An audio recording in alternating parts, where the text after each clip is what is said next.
Vote আপনি যাকেই দিন না কেন আপনার ভোট কি সত্যিই অন্য কারোর কাছে চলে যেতে পারে? মানে ইভিএম মেশিন কি আসলেই হ্যাক করা সম্ভব?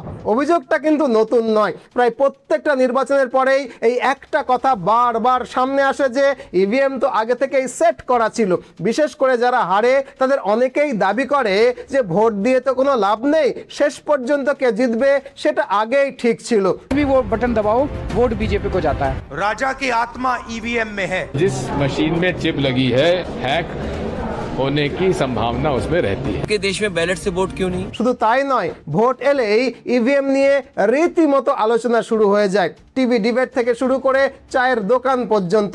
কেউ বলে ভোট চুরি হয়েছে, আবার কেউ বলে পুরো সিস্টেমটাই ম্যানিপুলেটেড। ফলে খুব স্বাভাবিকভাবেই সাধারণ মানুষের মনে একটা প্রশ্ন তৈরি হয়, ইভিএম মেশিন কি সত্যিই হ্যাক করা যায়, নাকি এই পুরো বিষয়টা শুধুই একটা গুঞ্জন?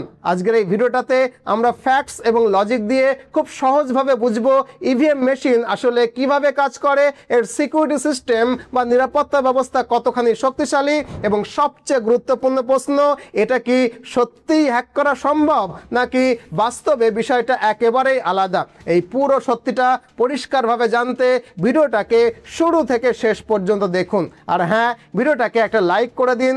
আর জাতীয় এবং আন্তর্জাতিক জটিল সব বিষয়গুলোকে সহজভাবে বুঝতে আমাদের এই চ্যানেলটাকে সাবস্ক্রাইব করে নিতে পারেন। এই লাইক এবং সাবস্ক্রাইব করার বিষয়টা আপনাদের কাছে ফ্রি হলেও আমাদের চ্যানেলের গ্রোথের জন্য এটা ভীষণ রকমের জরুরি। So I request you to please like this video and subscribe to our channel. Let's start. দেখুন, ভারতের মোট ভোটারের সংখ্যা প্রায় 90 থেকে 92 কোটি। এত মানুষের ভোট যদি কাগজের ব্যালট দিয়ে নেওয়া হতো তাহলে কত বিপুল পরিমাণে কাগজ লাগতো সেটা নিশ্চয়ই আন্দাজ করতে পাচ্ছেন। ফলে এর জন্য প্রচুর গাছ কাটতে হতো, যা পরিবেশের জন্য খুবই ক্ষতিকর হতো। তার উপরে আমাদের দেশে প্রায় সবসময় কোথাও না কোথাও ভোট লেগেই থাকে। সেক্ষেত্রে বারবার এত পরিমাণ ব্যালট পেপার ব্যবহার করাটা সত্যিই বড় একটা সমস্যা হয়ে দাঁড়াতো। আর এই কারণেই মূলত ইভিএম মেশিন চালু করা হয়, যাতে ভোট প্রক্রিয়া সহজ হয় এবং পরিবেশও রক্ষা পায়। তবে ইভিএম মেশিন চালু করার পর থেকেই এর স্বচ্ছতা নিয়ে কিন্তু বারবার প্রশ্ন উঠতে শুরু করে। শুধু সাধারণ আলোচনা নয়, এই বিষয়টা একাধিকবার আদালত পর্যন্ত গড়িয়েছে। আর তাই ইভিএমে ভোট প্রক্রিয়াকে আরও স্বচ্ছ করতে 2014 সাল থেকে ইভিএম এর সঙ্গে ভিভিপ্যাট নামে একটা মেশিনকে যুক্ত করা হয়েছে। এই ভিভিপ্যাট এমন একটা মেশিন যেটা আপনার ভোটটা ঠিক জায়গায় পড়লো কিনা সেটা চোখে দেখিয়ে দেয়। আপনি ইভিএমে যাকে ভোট দেন, ভিভিপ্যাট মেশিন প্রায় 7 সেকেন্ডের জন্য সেই দলের প্রতীককে দেখায় এবং আপনি সেটা সচক্ষে দেখেন। এরপর সেই তথ্যটা একটা ছোট কাগজের টুকরো হিসাবে মেশিনের ভেতরে সিল করা বাক্সে জমা হয়ে যায়। এর ফলে আপনি নিজেই বুঝতে পারেন আপনার ভোট ঠিক কোন জায়গায় পড়েছে, ঠিক জায়গায় পড়েছে কিনা। মানে এক ধরনের ডাবল চেকিং হয়ে যায় আর কি। আবার যদি কেউ ইভিএম নিয়ে সন্দেহ করে এবং বিষয়টা আদালত পর্যন্ত গড়ায়, তখন এই ভিভিপ্যাটের কাগজগুলো গুনে আবার মিলিয়ে দেখা হয়। এতে আরও একবার যাচাই করার সুযোগ পাওয়া যায়। আশা করি বিষয়টা বুঝলেন। এখন ভোটের সময় মোট 3টে মেশিন ব্যবহার করা হয়: কন্ট্রোল ইউনিট, ব্যালট ইউনিট এবং ভিভিপ্যাট। কন্ট্রোল ইউনিটটা থাকে ভোট কেন্দ্রের দায়িত্বে থাকা কর্মকর্তাদের ওপরে। তিনি প্রতিটা ভোটারকে আলাদা করে সিগন্যাল দেন যাতে একজন ভোটার শুধুমাত্র একবারই ভোট দিতে পারে। ফলে কেউ একাধিকবার কিন্তু ভোট দিতে পারে না। তারপরে ভোটার ইভিএম এর ব্যালটে বোতাম টিপে ভোট দেন আর সঙ্গে সঙ্গে ভিভিপ্যাটে সেই ভোটের প্রতীক দেখিয়ে দেয় এবং তার কাগজের প্রমাণ ভিভিপ্যাটের নিজের ভেতরেই জমা রাখে। এভাবেই পুরো প্রক্রিয়াটা আরও স্বচ্ছ এবং নিরাপদ করা হয়েছে। যাই হোক, কন্ট্রোল ইউনিট, ব্যালট ইউনিট এবং ভিভিপ্যাট, এই 3টি মেশিন একে অপরের সঙ্গে সরাসরি যুক্ত থাকে। এর বাইরে অন্য কোনো ডিভাইস জোড়ার কোনো সুযোগ নেই, আর বাস্তবে সেটা করাও হয় না। আর সবচেয়ে গুরুত্বপূর্ণ বিষয় হলো এই মেশিনগুলোতে কোনো ধরনের ইন্টারনেট বা ওয়াইফাই সংযোগ থাকে না। তাই বাইরে থেকে বসে এগুলোকে হ্যাকিং বা কারসাজি করার কোনো সুযোগই কার্যত নেই।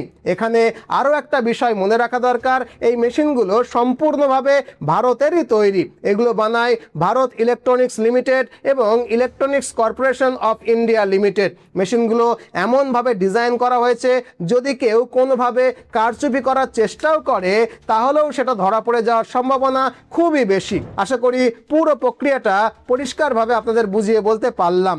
এবার চলুন সহজভাবে বুঝে নেওয়া যাক যে নির্বাচনের সময় পুরো প্রক্রিয়াটা কিভাবে চলে এবং এই মেশিনগুলো কিভাবে ব্যবহার করা হয়। দেখুন, ইভিএম মেশিনগুলো তৈরি এবং সরবরাহের দায়িত্বে থাকে ভারত ইলেকট্রনিক্স লিমিটেডের মতো সংস্থার ওপরে। নির্বাচন ঘোষণা হওয়ার পর সারা দেশে যেখানে যেখানে ভোট হবে সেখানে এই মেশিনগুলোকে পাঠানো শুরু হয়। প্রথমে মেশিনগুলো জেলার স্ট্রং রুমে রাখা হয়। এই স্ট্রং রুমগুলোতে খুব কড়া নিরাপত্তা থাকে, 24 ঘন্টা সিসিটিভি ক্যামেরা চলে এবং নিরাপত্তা রক্ষীরা সব সময় পাহারা দেয়। আর একটা গুরুত্বপূর্ণ বিষয় হলো এই মেশিনগুলো কোন বুথে যাবে তা আগে থেকে কিন্তু ঠিক করা থাকে না। কম্পিউটারের মাধ্যমে র্যান্ডমভাবে ঠিক করা হয় কোন মেশিন কোথায় যাবে। এতে করে কোনো রকমের আগাম কারসাজির সুযোগ কিন্তু একেবারেই থাকে না। স্ট্রং রুমে মেশিন রাখার সময় বিভিন্ন রাজনৈতিক দলের প্রতিনিধিরাও সেখানে উপস্থিত থাকেন। তাদের সামনেই নির্বাচন কমিশনের কর্মকর্তারা মেশিনগুলোকে সিল করে তালাবন্ধ করে রাখেন। একবার সিল হয়ে গেলে সেই স্ট্রং রুম আর খোলা হয় না, আর 24 ঘন্টা তার ভিডিও রেকর্ডিং চলতেই থাকে। যে কোনো দলের প্রতিনিধি চাইলে সেই ফুটেজ যে কোনো সময় দেখতে পারে। এরপর ভোটের দিন যত কাছে আসে মেশিনগুলো জেলা স্ট্রং রুম থেকে সংশ্লিষ্ট বিধানসভা এলাকার স্ট্রং রুমে নিয়ে যাওয়া হয়। সেখানেও একই রকমের কড়া নিরাপত্তাকে বজায় রাখা হয়। সবশেষে সেখান থেকে মেশিনগুলোকে পোলিং স্টেশন বা বুথে পৌঁছে দেওয়া হয়, যেখানে আপনি গিয়ে ভোট দেন। পুরো পথেই এই মেশিনগুলোকে কঠোর নিরাপত্তার মধ্যে রাখা হয় যাতে কোনো ধরনের সমস্যা না হয়। আরেকটা গুরুত্বপূর্ণ বিষয় হলো প্রত্যেকটা ইভিএম মেশিনের একটা করে ইউনিক আইডি নাম্বার থাকে বা পরিচয় নম্বর থাকে। এই নম্বরের মাধ্যমেই নির্দিষ্ট মেশিনকে নির্দিষ্ট ভোট কেন্দ্রের সঙ্গে যুক্ত করা হয়।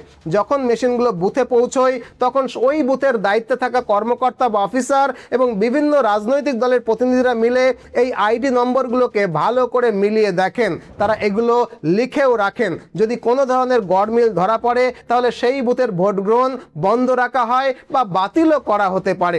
এখানে আরেকটা বাস্তব বিষয়ও আছে। ভোটের সময় রাজনৈতিক দলের এজেন্টরাও খুব গুরুত্বপূর্ণ ভূমিকা পালন করেন। তারা বুথের ভেতরে বসে পুরো প্রক্রিয়াটার উপরে সরাসরি নজর রাখেন। তারা খেয়াল করেন সঠিক ভোটারই নিজের ভোট দিচ্ছে কিনা। যদি কেউ অন্য কারোর হয়ে ভোট দিতে আসে তারা কিন্তু অনায়াসেই সেটা ধরে ফেলেন এবং বাধা দেন। অর্থাৎ পুরো ভোট প্রক্রিয়াটা শুধু মেশিনের উপরে নির্ভর করে না, এর সঙ্গে মানুষের পর্যবেক্ষণও কিন্তু যুক্ত থাকে যাতে প্রক্রিয়াটা যতটা সম্ভব স্বচ্ছ এবং সঠিক রাখা যায়। তাছাড়া ভোট শুরু হওয়ার আগে আরেকটা গুরুত্বপূর্ণ ধাপ থাকে যেটাকে বলে মক পোল। মানে বুথের দায়িত্বে থাকা প্রিজাইডিং অফিসার সব রাজনৈতিক দলের এজেন্টদেরকে ডাকেন এবং তাদের সামনে আবার ইভিএম মেশিনটা চেক করা হয়। ইভিএমে যে তথ্য দেখাচ্ছে সেটার সঙ্গে ভিভিপ্যাটের তথ্যকে মিলিয়ে দেখা হয়। সব কিছু ঠিক আছে বলে যখন সমস্ত দলের প্রতিনিধি এবং সংশ্লিষ্ট কর্মকর্তা সম্মতি দেন তখনই কিন্তু ভোট গ্রহণ শুরু হয়। এই সময় যদি ইভিএম বা ভিভিপ্যাটের মধ্যে কোনো রকমের অমিল ধরা পড়ে তাহলে সঙ্গে সঙ্গে কিন্তু সেই বুথের ভোট বন্ধ করে দেওয়া হয়। অর্থাৎ পুরো প্রক্রিয়ায় একাধিক যাচাই বাছাই করার সুযোগ থাকে যাতে কোনো রকমের ভুল বা গড়মিল না হয়। তবে এখানে একটা কথা বলে রাখা দরকার, এই নিরাপত্তা ব্যবস্থার কারণে বাইরে থেকে সহজে ইভিএম হ্যাক করাটাও কিন্তু সম্ভব নয়। অবশ্য অনেকের মনে প্রশ্ন থাকে মেশিন তৈরি করার সময় যদি কেউ ইচ্ছে করে কিছু সমস্যা সেখানে রেখে দেয়, এই সম্ভাবনাটাকেও মাথায় রেখে মেশিনগুলোকে এলোমেলোভাবে বেছে নিয়ে অনেকবার পরীক্ষা করা হয়। হাজার হাজার ট্রায়াল ভোট দিয়ে দেখা হয় মেশিনগুলো ঠিকভাবে কাজ করছে কিনা, তারপরেই সেগুলোকে ভোটের জন্য ব্যবহার করা হয়। আর এই পুরো পরীক্ষার রেকর্ড সংরক্ষণ করেও রাখা হয় যাতে যে কেউ সেটা দেখতে পারে। তাই মোটের ওপরে বলা যায় যে সাধারণভাবে ইভিএম মেশিন হ্যাক করা যায় না। তবে একটা অভিযোগ প্রায়ই শোনা যায় যে ধরুন আপনি একটা ভোট দিলেন আর কোনো একটা বিশেষ দলের জন্য দুটো ভোট পড়ে গেল। এই ক্ষেত্রে একটা বিষয় পরিষ্কার রাখা দরকার যে ইভিএম এর সঙ্গে ভিভিপ্যাটের হিসেব না মিললে সঙ্গে সঙ্গে সেই বুথে সমস্যা ধরা পড়ে যাবে। তখন দায়িত্বে থাকা প্রিজাইডিং অফিসার ভোট বন্ধ করে দিতে পারেন বা প্রয়োজনীয় ব্যবস্থাও নিতে পারেন। আবার কেউ কেউ বলেন যে আসল কারচুপি নাকি হয় ভোট শেষ হওয়ার পরে, কিন্তু বাস্তবে ভোট শেষ হওয়ার পর প্রিজাইডিং অফিসার সব রাজনৈতিক দলের এজেন্টদেরকে ডাকেন, তাদের সামনে মোট কতগুলো ভোট পড়েছে সেটা নোট করানো হয়, তারপরে মেশিনকে সিল করে দেওয়া হয়। ফলে পরে যদি কেউ কোনো ধরনের কারচুপি করার চেষ্টাও করে তাহলে সেই তথ্য এজেন্টদের নোটের সঙ্গে মিলিয়ে খুব সহজেই কিন্তু ধরা পড়ে যাবে। অর্থাৎ পুরো প্রক্রিয়ায় একাধিক স্তরে নজরদারি ও যাচাই থাকার কারণে কারচুপির কিন্তু তেমন কোনো সুযোগই থাকে না। তাছাড়া ভোট শুরু হওয়ার সময়ও একটা নির্দিষ্ট নিয়ম মানা হয়। বুথের প্রিজাইডিং অফিসার নিজে স্টার্ট বটম চাপেন, তারপরেই কিন্তু ভোট গ্রহণ শুরু হয়। আবার ভোট শেষ হলে তিনি ক্লোজ বটম চাপেন, আর তাতেই ভোট প্রক্রিয়া শেষ হয়ে যায়। এই যে শুরু এবং শেষ দুটো সময়ই কিন্তু ঠিকভাবে নোট করে রাখা হয়। শুধু তাই নয়, এই নোট করে রাখার সময় সমস্ত রাজনৈতিক দলের এজেন্টদেরকেও দেওয়া হয়। ফলে প্রত্যেক প্রার্থী বা তাদের প্রতিনিধিদের কাছে এই সময়ের হিসেবটাও কিন্তু থাকে। এখন যদি পরে কেউ কোনো রকম কারচুপির চেষ্টা করে তাহলে এই সময়ের হিসেব দিয়েই কিন্তু সেটা অনায়াসেই ধরা পড়ে যাবে, কারণ কখন ভোট শুরু হয়েছে আর কখন শেষ হয়েছে সব কিছুই কিন্তু আগেই নথিভুক্ত ছিল, আগে যেটা বললাম। এরপরেও ভোট শেষ হলে ইভিএম মেশিনগুলোকে কড়া নিরাপত্তার মধ্যে আবার স্ট্রং রুমে নিয়ে যাওয়া হয়, সেখানে মেশিনগুলোকে সিল করে রাখা হয়। স্ট্রং রুমে 24 ঘন্টা নজরদারি চলে, লাইভ ভিডিও দেখানো হয় বাইরের পর্দায়। বাইরে থাকা স্ক্রিনে রাজনৈতিক দলের প্রতিনিধিরা সব সময় দেখতে পারেন যে ভেতরে কি হচ্ছে। অর্থাৎ ভোট শেষ হওয়ার পরেও মেশিনগুলোর নিরাপত্তা ও নজরদারি পুরোপুরিভাবে বজায় রাখা হয়। ভোটের ফল ঘোষণার দিন স্ট্রং রুমে সব রাজনৈতিক দলের প্রতিনিধি এবং দায়িত্বে থাকা কর্মকর্তাদের সামনে ওই মেশিনটাকে খোলা হয়। তারপরে মেশিনগুলোকে বের করে সবার সামনে প্রয়োজনীয় কাগজপত্র মিলিয়ে দেখা হয়, আর সব ঠিক থাকলে তবেই মেশিন খুলে ভোট গণনা শুরু হয়।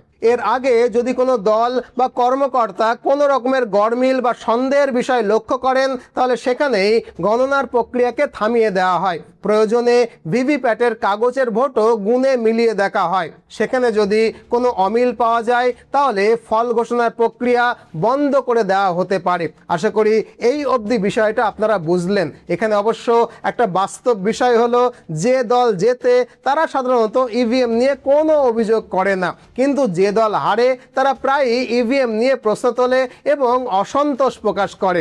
অনেক সময় হ্যাকিংয়ের মতো অভিযোগও কিন্তু সামনে আসে।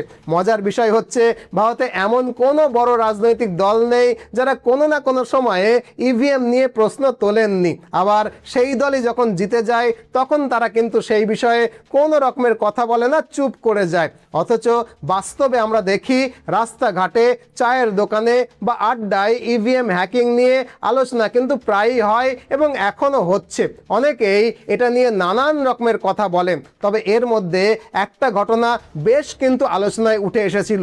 দিল্লি বিধানসভায় একজন বিধায়ক ইভিএম এর মতো দেখতে একটা মেশিন নিয়ে এসে সবার সামনে সেটাকে হ্যাক করে দেখিয়ে দেন। কিন্তু এখানে একটা গুরুত্বপূর্ণ বিষয় আছে, ওটা আসলে আসল ইভিএম ছিল না, সেটা ছিল একটা ডুপ্লিকেট মডেল যা তারা নিজেরাই তৈরি করেছিল।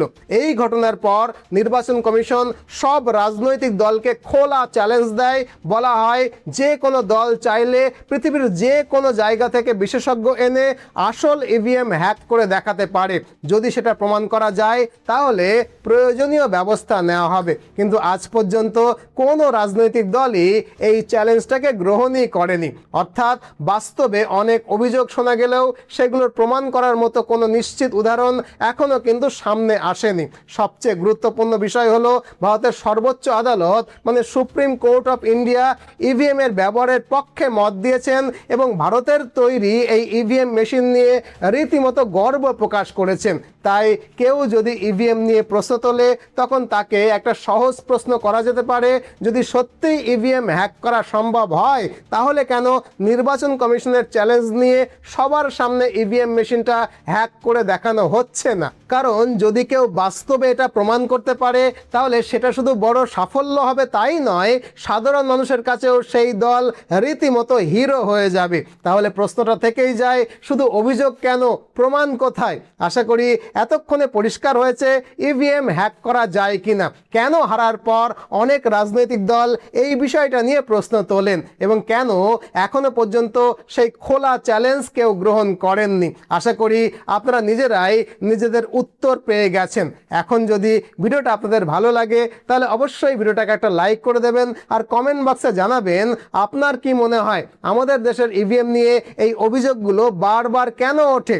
আপনার মতে এটা সত্যিই কি হ্যাক হতে পারে নাকি অন্য কোনো কারণ রয়েছে? কমেন্ট বক্সে আপনার সুচিন্তিত মতামত জানাতে ভুলবেন না কিন্তু। আর এমন জটিল সব বিষয় সহজভাবে বুঝতে চাইলে চ্যানেলটাকে অবশ্যই সাবস্ক্রাইব করে রাখুন। এই লাইক আর সাবস্ক্রাইব করার ব্যাপারটা আপনাদের কাছে ফ্রি হলেও আমাদের কাছে ভীষণ ভীষণ রকমের গুরুত্বপূর্ণ। চ্যানেলটাকে সাবস্ক্রাইব করবার জন্য অনেক অনেক ধন্যবাদ। আজ এ পর্যন্তই। খুব শীঘ্রই নতুন ভিডিও নিয়ে আবারও দেখা হবে। ততদিনে ভালো থাকবেন, সুস্থ থাকবেন,